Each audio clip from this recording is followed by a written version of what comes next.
Israeli অবরোধের কারণে গাজা এখন তীব্র খাদ্য সংকট, যা রূপ নিয়েছে এক ভয়াবহ দুর্ভিক্ষে। বেঁচে থাকার এই চরম লড়াইয়ে গাজাবাসী এখন বাধ্য হয়েছে এমন সব নকল খাবার তৈরি করে খেতে যা তারা আগে কখনো কল্পনা করেনি। খাবারের অপ্রতুলতার কারণে তারা বাজারে যা পাওয়া যায় না তার বিকল্প খুঁজে বের করছে।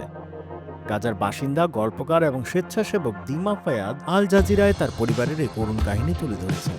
কিভাবে পাস্তা দিয়ে রুটি তৈরি হচ্ছে, বার্গার আর চিপসের বদলে তারা কি খাচ্ছেন, চলুন জেনে নেওয়া যাক গাজার মানুষের এই কঠিন জীবন সংগ্রামের মর্মান্তিক বাস্তবতা। গাজাবাসীর খাদ্যাভ্যাসের মূল অংশ হলো রুটি, কিন্তু অবরোধের কারণে গমের আটা শেষ হয়ে যাওয়ায় রুটি খাওয়া নিয়ে চরম বিপদে পড়ে তারা। এই পরিস্থিতিতে দিমা ফায়াদের পরিবার সহ গাজার প্রায় সবাই রুটির বিকল্প হিসেবে পাস্তা দিয়ে রুটি বানানো শুরু করে।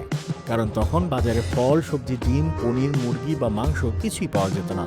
রুটি প্রতিটি খাবারের সঙ্গেই খাওয়া যায় এবং তাদের বিশ্বাস রুটি খেলে পেট বেশি ভরে এবং দীর্ঘক্ষণ তৃপ্ত থাকা যায়। পাস্তা রুটি বানানোর প্রক্রিয়াও বেশ কঠিন। প্রথমে পাস্তা ভিজিয়ে নরম করা হয়, তারপর সামান্য গমের আটা মিশিয়ে তৈরি করা হয় এক মণ্ড। এই রুটি সাধারণ রুটির চেয়ে ভিন্ন দেখতে হলেও এর স্বাদ মেনে নেওয়ার মতো ছিল।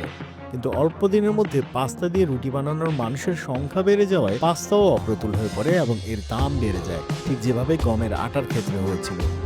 পাস্তা অপ্রতুল হয় জুলাই মাসে গাজাবাসী মরিয়া হয়ে অন্য একটি বিকল্প খুঁজতে শুরু করেন। তখন তারা ভাবেন মসুর ডাল দিয়ে হয়তো নকল রুটি বানানো যাবে। মসুর ডাল মেশিনে ময়দার মতো গুঁড়ো করা হলো, এরপর সামান্য গমের আটা মিশিয়ে মণ্ড তৈরির চেষ্টা করা হয়। কিন্তু মসুর ডালের মণ্ড বানানো পাস্তার চেয়ে অনেক বেশি কঠিন ছিল। রুটি বানানোর শেষে দেখা যায় এই রুটির স্বাদ ছিল ভয়ানক, শক্ত এবং ডালের মতো। দিমা বলেন, খাওয়ার সময় অদ্ভুত ডালের স্বাদ উপেক্ষা করার চেষ্টা করেও তারা পারেননি, তবুও এটাই তাদের খেতে হয়েছে, কারণ আর কোনো বিকল্প ছিল না। পরের দিন এই রুটি শুকিয়ে পাথরের মতো শক্ত হয়ে যেত। তখন এই রুটি আগুনে গরম করে কিছুটা নরম হলে তারা দুক্কা দিয়ে খেতেন। এই দুক্কা আবার তৈরি মসুর ডাল দিয়ে।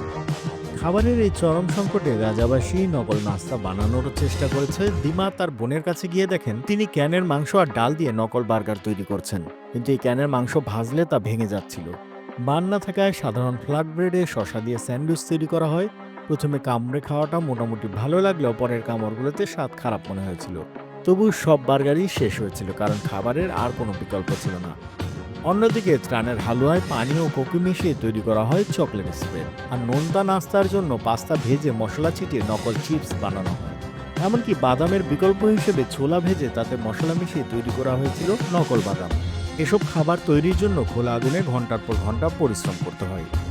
দিমা বলেন, আমরা প্রায় মজা করি আমাদের খাবার নানা রকম, কিন্তু আসলে সব একই জিনিস, পাস্তা, ছোলা আর সবচেয়ে বেশি মসুর ডাল। ডাল, পাস্তা, ত্রাণ সামগ্রীর জিনিসগুলো গাজার মানুষকে বেঁচে থাকতে সাহায্য করেছে, কিন্তু এখন এগুলো অপ্রতুল এবং দামি হয়ে গেছে। দিমা ফায়াদ বলেন, আমার মনে হয় আমাদের ক্ষতিপূরণ দরকার।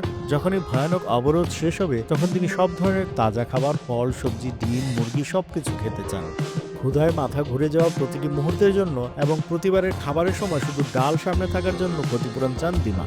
গাজার এই মানুষরা চরম প্রতিকূলতার মধ্যে বেঁচে থাকার যে সংগ্রাম করছে, বিশ্বকে তার কঠোর বাস্তবতা দেখানোর জন্যই দিমা তার এই গল্প বলেছেন।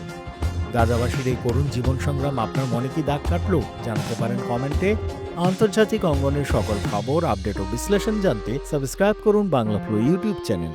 একই সঙ্গে লাইক, কমেন্ট করে সংযুক্ত থাকুন বাংলা ফ্লো ফেসবুক, ইনস্টাগ্রাম ও টিকটকে।